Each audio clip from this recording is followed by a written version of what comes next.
Good. Start with Steve. I'll start David with Steve Trotter with San Francisco Chronicle. Nice to meet you. What's your musical background? How'd you wind up leading the band? Oh man, I just heard him playing. Matter of fact, I seen Brian Driscoll.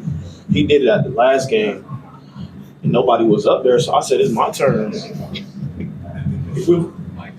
When you think about this game 15, 20 years from now, do you remember the sacks you had, or do you remember leading the band? Probably the band for sure. The band. Okay. We'll go to Jim, and you guys do make sure you pull the mic too. Oh, yeah. Okay. Kid, you were day-to-day just a few days ago, and you turn around and have 12 tackles, a sack, interception, a dart like 7 yards away from you. I mean, did you envision being able to put together this kind of a season in a true freshman year like this? First off, I just gotta say I'm blessed. I'm blessed. I'm blessed to be in the opportunity I am, and I'm blessed to be in the position I am. Like I've said in the past, when your name's called, you just gotta go ball, and that's what I've been trying to do. And like you said, I was day to day this week. Kind of was uncertain, but with this week being a holiday, pretty much had like the whole week off. So instead of being school, it was film. So we got in the film room, and everyone was watching film, and it paid off. And so it's been a blessing, and I'm fortunate to be here. So. And UCLA offered you when you chose Cal. Does this kind of reinforce that you made the right decision? Oh yeah, for sure. It shows.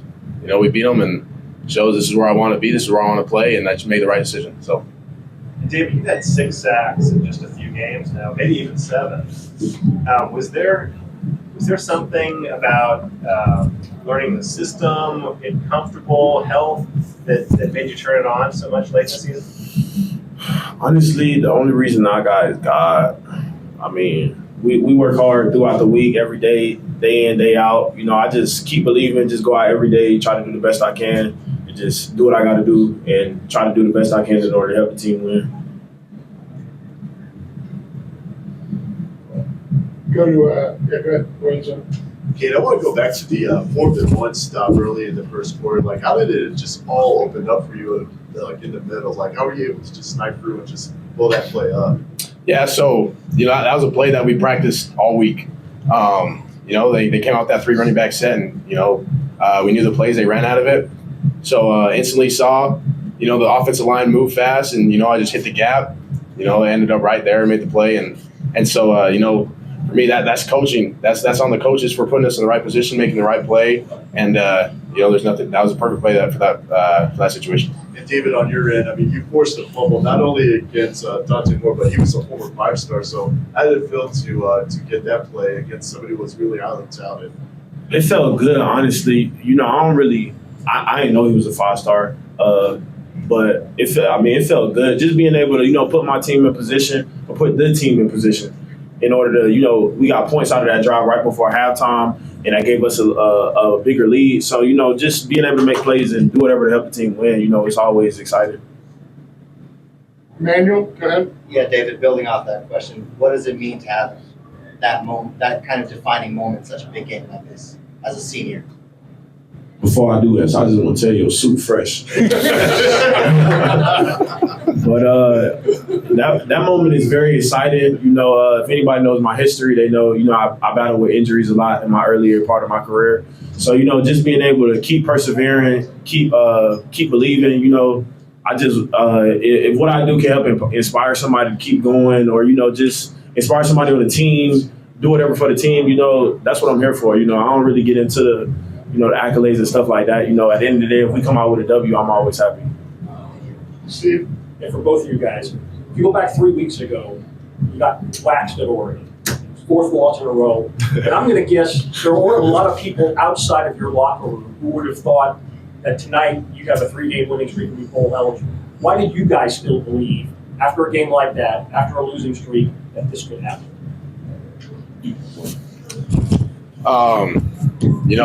We just had to believe. We had to be persistent, and we knew it wasn't going to be easy getting those 3 wins, but we knew it was possible. And the locker room after that day, he said, "We're going to bounce back. We're going to get these 3 wins, and we're going to go to a bowl game." And that's what he said the entire time, and we believed him. you know, we trust him, and it's worked out for us. It's been great. Mia, go ahead. There were a lot of Cal fans in the stands today. What did that turn out to you guys? You know what I said? Oh, you can repeat it. You said There were a lot of Cal fans in the stands today. What did that turn out to you guys? I'm just glad they didn't waste their gas. It was UCLA senior night, and you know I would have hated to have come on senior night and have lost. So you know I'm just glad they didn't waste their gas. You know we got to come out and perform for them, get a win for Bear Nation. So you know I feel like it was a win-win. Steve, do you want to finish your question with her, David? We just, David, if you had your reaction to after the Oregon loss, how did you envision the fact that you'd be able to come back and win 3 in a row after the 4-game losing streak? I feel like when you play the game, I mean, it's kind of that's what it's about. You know, we grind 12 months a year, and it's not always guaranteed. You don't always get the outcome you want, but at the end of the day, you either gonna turn around and walk away, or you're gonna walk towards the fight. And I feel like Cade said after that game, you know, Coach Wilcox harped on, you know, we finna come out and get these 3 games, and that's what we finna do.